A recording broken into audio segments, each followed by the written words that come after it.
ladies and gentlemen, welcome back to the desert. I hope you're all doing very well, and I want you to know that I appreciate you. You know that, right? But now, guys, you've heard about dating coaches, you've heard about life coaches, you've even heard about divorce coaches. Have you heard, though, about heartbreak coaches? All right, I want you all, ladies and gentlemen, to welcome our very first heartbreak coach of the channel. So let's have a listen, guys, to another sphere of advice, another sphere of wisdom that is going to impact your life in a very meaningful way. Your ex broke up recently and they immediately jumped into another relationship. This is what you need to know about rebound relationships. I'm Lauren. I'm a heartbreak and dating coach. If you need help with your love life, go ahead and follow me. Not only, guys, not only a heartbreak coach, but also a dating one.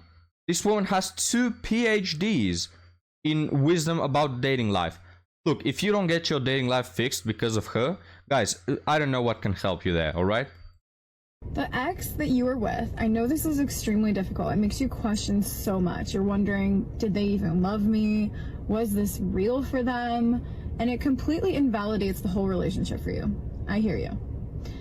But what I want you to remember is that this person is filling a void right now. Instead of feeling other things too as well, I should say. Of being willing to confront their feelings and emotions and sit with the pain and loneliness of not being in a relationship, they're choosing to fill that with someone else. It's not real. It's fantasy. Guys, is this the real life or is this just fantasy? Because I feel like I'm caught in a landslide and there's no escape from reality, right? But it could be just me. They are still thinking about you and they're distracting themselves because they need to feel something else in place of what they're missing. I want you to understand something else.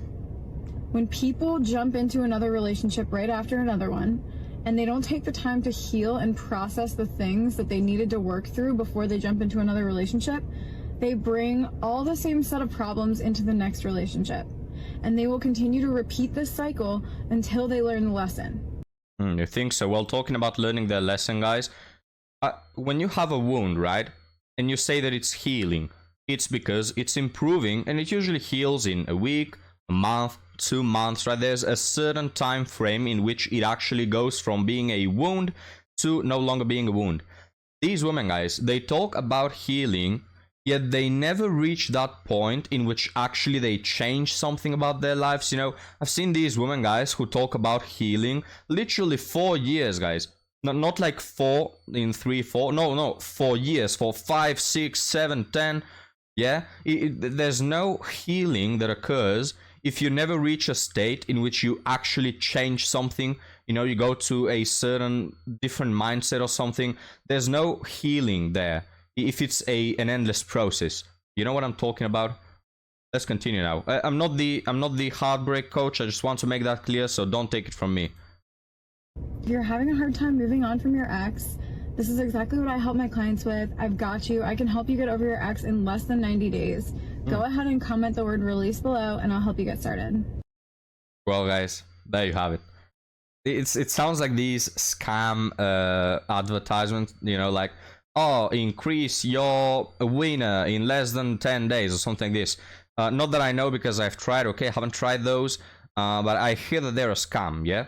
Also, these products like, oh, do this or achieve that in like these workout scam machines that tell you, oh, you're gonna lose weight in less than 30 days.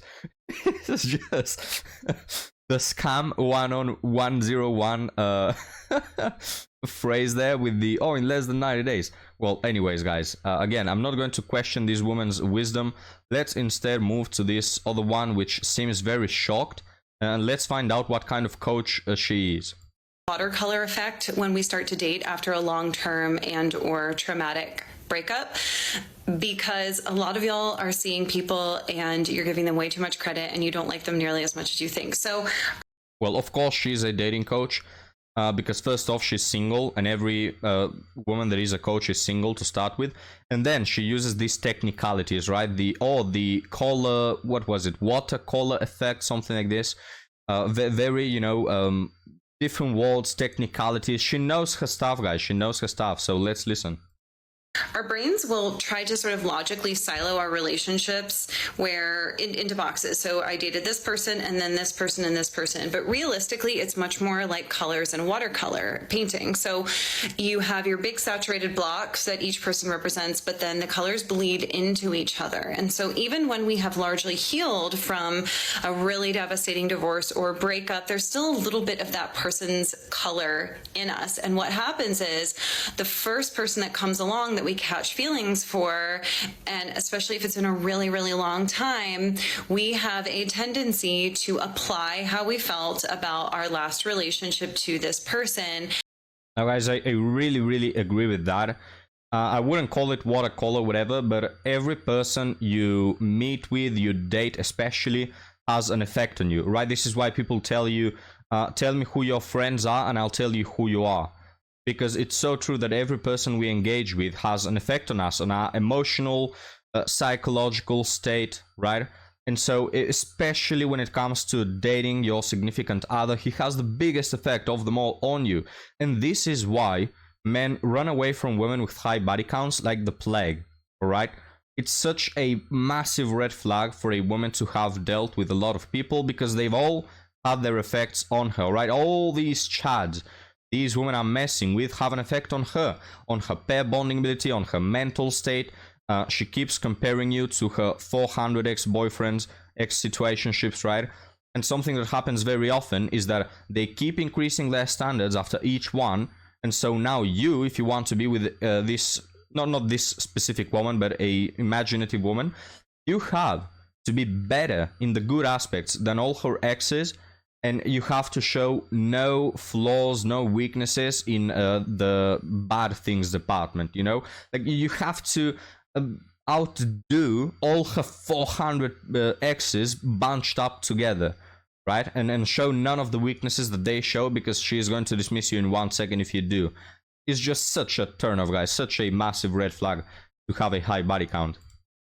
And give them an outsized reaction to the way that they're showing up or lack thereof. So a lot of the time what I see is that someone will start dating a new person and that person is not calling them as much as they would like, or is just having some like questionable behavior, and the person has a very dysregulated response, and their brains have decided that it's because they must really like this new person and they're already attached. We'll even hear them say, I guess I've just already gotten so attached to them. No, you're not attached to them.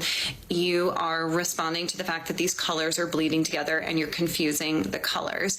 So can we instead have the perspective of, I'm liking what I know of this person so far, but if my reaction is not proportionate to how well I know them, perhaps could it be attributed to my previous relationship? And another way that I see this that you can kind of clock, and I know I experienced this after my divorce, when you've been in a long-term relationship, there's so much comfort and coziness to it, no matter how badly it ended, or most of the time, no matter how badly it ended, you're still used to that day-to-day, that yumminess that comes with sharing a life with someone, and that comfortability is really the best word for it. And so all of a sudden, this new person comes in and we want to kind of place them where we placed our ex-spouse or our ex-long-term partner.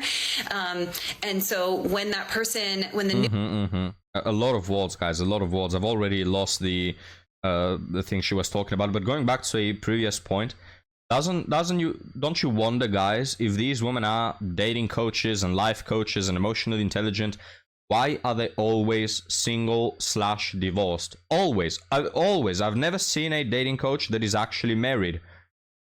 You know, come on, step your game up.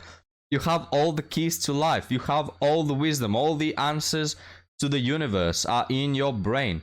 And you can't make one relationship work. Like, not only that you cannot make a marriage last, but you also get played on a daily basis by some men that are not emotionally intelligent. So how does that happen, guys? I have no answer.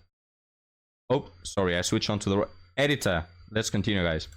new person's not acting the way that we expect of a long-term spouse or partner, again, we then decide that's something, or they must not really like us, but in fact, they're probably largely responding to how well they actually know us. So watch out for the watercolor effect, and really keep in mind, if you're trying to put this new person on a pedestal and you barely know them, it's probably just because you have some colors mixing. Let me know if this is something you've experienced, and if you have any questions. Well, do you have any questions, guys? Don't direct them towards me. I'm not the dating coach here. Direct them towards this woman.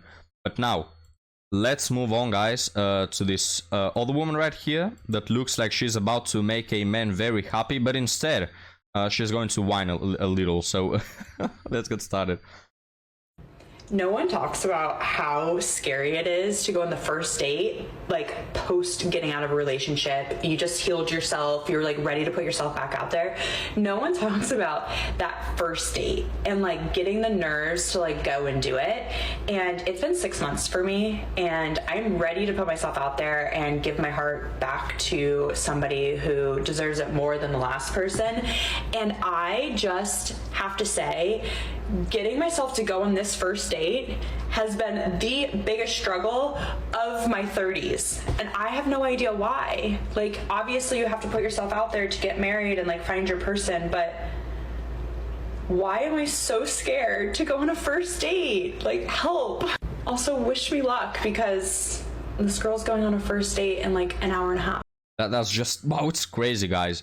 You know, I know that some of you have lost some real close people to you, but that has nothing on this woman's most hardest thing to do in her 30s, which is going on a date, right? D-Day is like children's playground compared to this woman's struggles in her 30s. Now, so again, there's this one guy who will say, well, we can't make the assumptions that she's a 3 or 4. We can't make the assumptions that she's for the street. She hasn't strictly mentioned that she has a large body count. Maybe the previous person she's been with was really bad and she's not to blame. Maybe this is the first date she's going on. Alright, yes guys, yes, all those things could be true if we give the benefit of the doubt.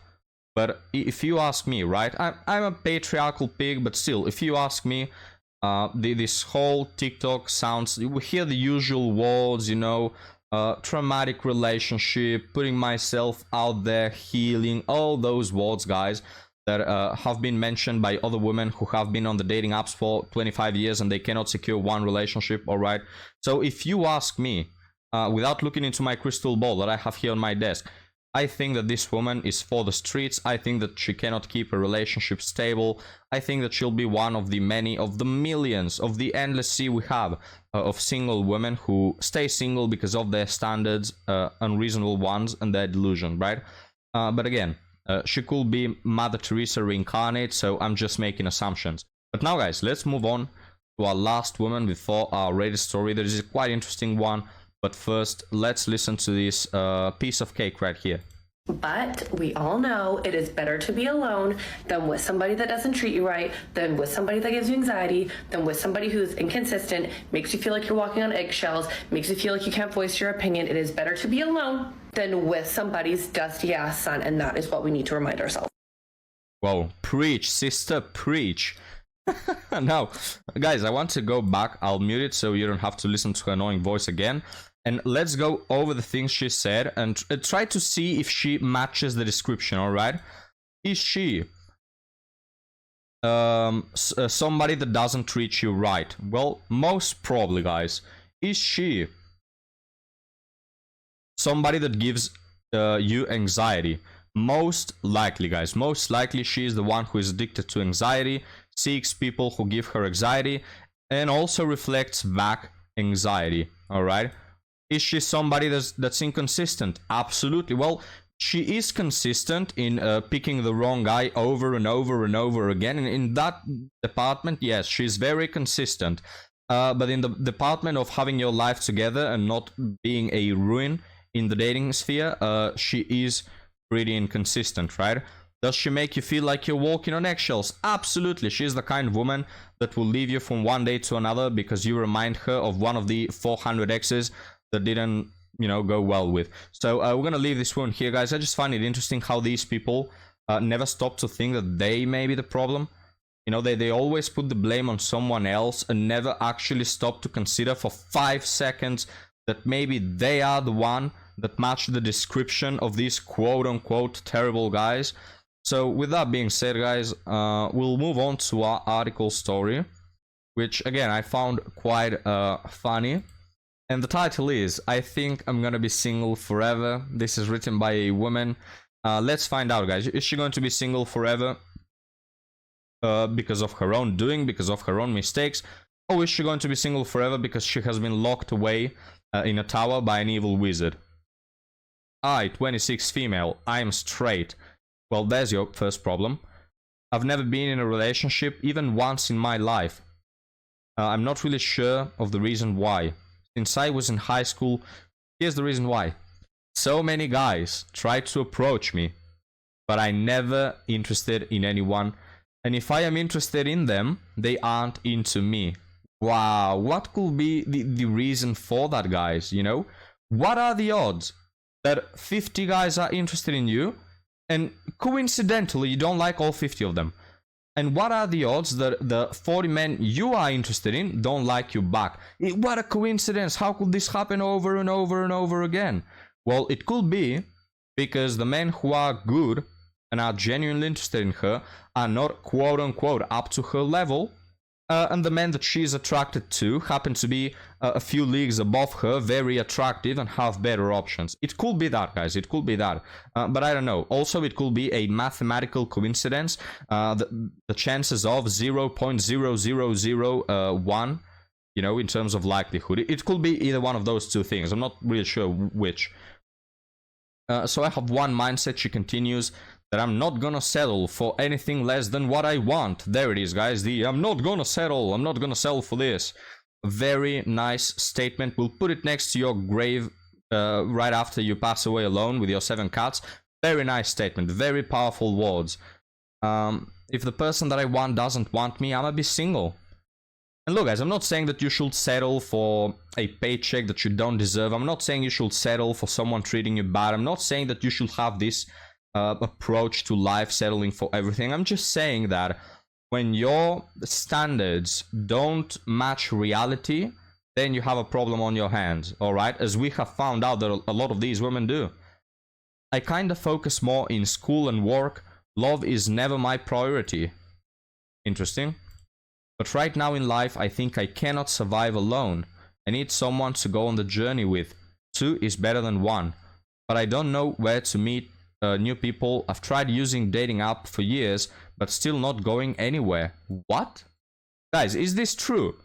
That you can use a dating app and not find Romeo and not find Prince Charming? Is this true? Like, literally every person I've ever seen in my life has found their significant other and soulmate on dating apps. So this is the first time I hear of someone that has just wasted his time on dating apps, right? I know, guys, I don't know if to believe this statement. He continues, most people on dating app, they look for short term. Again, what? What? First time I hear this, guys. Again, but people on dating apps, from my experience, Romeos and Juliets looking for the pure things in life, the long-term ride or die type of person, you know what I mean? Currently, I quit using dating apps and I started to realize that I don't know where I can find new people to date anymore. Me, physically, I will say 8 out of 10. Yeah, sure. After I quit using dating app, I'm not usually leaving my house so much. I find it very funny how this woman talk. I quit using dating app. I not usually leave my house. I physically would say 8 out of 10, right? I quit using this. I do that. I find men. I happy. I know why she speaks like that. Very, very funny.